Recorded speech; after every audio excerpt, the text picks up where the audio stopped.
J'avais besoin de quelque chose de vrai, qui me ressemble de moi à 100. Je suis quelqu'un d'assez authentique. J'aime les valeurs en fait, de ce que ça peut apporter et je me suis dit, quitte à faire quelque chose, qui me ressemble, autant faire, vraiment à 100 et c'est comme ça que j'ai construit Popa, quoi. Et aujourd'hui, toi, tu t'es lancé avec Popa Petit Gâteau, du coup, il y a quoi? 1 an. Ma question, elle a été simple, qu'est-ce que je peux faire et qu'est-ce que je peux faire de différent, mais tout en gardant cet esprit de tradition qui pour moi est essentiel en fait dans mon métier. Quand tu vas à la boulangerie ou que tu vas dans une pâtisserie, tu as beau avoir toutes les plus grandes créativités du monde de la part du pâtissier qui est en place ou du chef, tu vas souvent t'arrêter sur une tarte citron. Aujourd'hui, finalement, Popa, c'est quoi son offre exactement?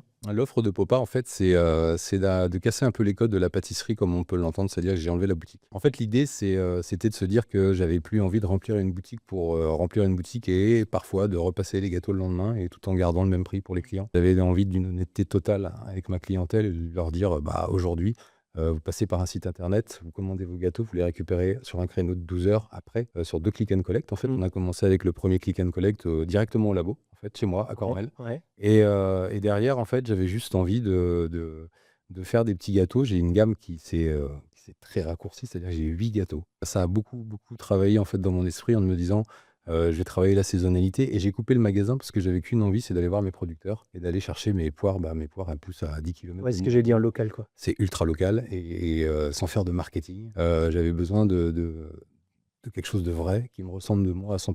Je suis quelqu'un d'assez authentique.